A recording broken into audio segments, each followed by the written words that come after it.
तो दोस्तों आपकी स्क्रीन के ऊपर एक क्वेश्चन दिख रहा है। क्या कह रहा है question? Distinguish between accuracy and precision. तो प्रिसीजन और एक्यूरेसी के बीच में आपको डिस्टिंग्विश करना है। तो आइए इसको सॉल्व करते हैं। तो यहां पर ये आपको डिस्टिंग्विश दिख रहा है। पहला पॉइंट आपको दिखेगा एक्यूरेसी का। तो क्या कह रहा है पहला point? Accuracy refers to the nearness of the measured value of the true value. यानी मान लीजिए जो एक्चुअल वैल्यू होगी उसे हम क्या कहेंगे? ट्रू वैल्यू कहेंगे। तो उस ट्रू वैल्यू के लगभग पास में, एकदम क्लोज में जो वैल्यू रहेगी उसे हम क्या कहेंगे? एक्यूरेसी कहेंगे, राइट। तो ये तो हो गया एक्यूरेसी का पहला पॉइंट। दूसरा पॉइंट देखते हैं, पहला पॉइंट देखते हैं प्रिसीजन का। Precision refers to the closeness of multiple reading of same quantity. अब हम क्या करते हैं, जैसे कोई मान लीजिए कोई क्वांटिटी है, उसको मेजर करना है, तो उसके बहुत सारे मेजरमेंट्स ले लेते हैं, 5-6 मेजरमेंट ले लेते हैं। अगर मान लीजिए वो 5-6 मेजरमेंट क्लोज हो तो उसे हम क्या कहेंगे? उसे हम प्रिसीजन कहेंगे। प्रिसाइज है, प्रिसीजन है, ठीक है। तो ये हो गया पहला पॉइंट। अब दूसरा पॉइंट देखते हैं एक्यूरेसी का। Accuracy represent the correctness of measurement. अब जो एक्यूरेसी दिखाती है, क्या दिखाती है? तो वो आपका मेजरमेंट करेक्ट है या रॉन्ग है या उसके अंदर एरर आ रही है, ये हमें दिखाता है। ये कौन सा पॉइंट है? दूसरा पॉइंट है। और प्रिसीजन क्या दिखाता है? Precision represent the agreement between two और मेयर मेजर्ड वैल्यू। अब हम जो मेजर्ड वैल्यू कर रहे हैं तो उसके दो या दो से ज्यादा वैल्यू पास पास में है, तो ये दिखाती है हमें प्रिसीजन। यानी तो ऐसा लो, आप अगर कोई ऑब्जेक्ट है उसको मेजर कर रहे हो तो एक्चुअल मेजरमेंट मान लीजिए 10 है और आपने 2-4 रीडिंग ले ली है और सभी रीडिंग 9.19, 9.19, 9.19 ऐसी आ रही है, तो हम क्या कहेंगे? वो एक्यूरेट नहीं, वो कैसी है? प्रिसाइज है, ठीक है। अब बात करते हैं तीसरा पॉइंट क्या कहता है? Accuracy is expressed in term of absolute error and relative error.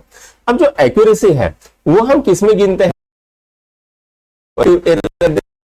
तो ये एब्सोल्यूट एरर और रिलेटिव एरर क्या है? तो हमारे आप नोट्स में देख सकते हैं या इसके लिए हमने अलग से वीडियो बनाया है, उसके अंदर देख सकते हो, राइट। तो precision express in terms of absolute deviation and relative deviation. अब यहां पर देखो बच्चों, यहां पर वर्ड आया है एब्सोल्यूट एरर और यहां पर वर्ड आया है एब्सोल्यूट डेविएशन है, रिलेटिव डेविएशन, यानी कितना डेविएट हो रहा है। जैसे हमने बोला कि कोई अगर ऑब्जेक्ट है उसका मेजरमेंट 10 है और आपको रीडिंग आ रही है 9, 9.1, 9.2 ऐसी आ रही है, ठीक है। तो हम क्या करेंगे? वो 1 से डेविएट कर रही है, ठीक है। भले ही वो एक्यूरेट ना हो लेकिन वो क्या है? प्रिसाइज है, ठीक। अब चौथा पॉइंट देख लेते हैं। Accuracy takes in account the true और एक्सेप्टेड वैल्यू। अब यहां पर जो एक्यूरेसी किस लिए यूज होती है? तो ट्रू और एक्सेप्टेड वैल्यू। यानी अगर मान लीजिए कोई ऑब्जेक्ट है उसको 10 से गिना है, अगर मान लीजिए आपको 9.9 आ रहा है या 10.1 आ रहा है तो हम उसको कंसिडर कर लेते कि सही है वैल्यू, ठीक है। अब प्रिसीजन का क्या कह रहा है? Precision does not take in account the true और एक्सेप्टेड वैल्यू। अब उसको हम नहीं लेते हैं कि भैया ये ट्रू वैल्यू ही है। हमको बोला है प्रिसाइज तो है लेकिन वो एक्यूरेट नहीं है, वो हम अकाउंट में नहीं लेते हैं, ठीक है। पांचवा point, accuracy can be determined by a single measurement. अब जो एक्यूरेसी है वो हम क्या बताए? एक मेजरमेंट से हम बता सकते हैं कि चलो ठीक है ये 10 है, ये इसको गिन लिया, चलो सही है, ठीक है। लेकिन अगर हमें प्रिसीजन देखना है तो कई सारे मेजरमेंट लेने पड़ते हैं, ठीक, राइट। ये था पांचवा पॉइंट। अब छठवां पॉइंट देख लेते हैं। High accuracy implies smaller error.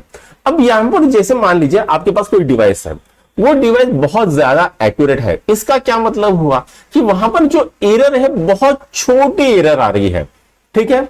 अब यहां पर देखते हैं high precision implies reproducibility of the reading. अब हाई प्रिसीजन क्या बोल रहा है कि जो रीडिंग हमने ली वो सेम रीडिंग बार बार आ रही है, तो यही क्या बताता है? हमें हाई प्रिसीजन बताता है।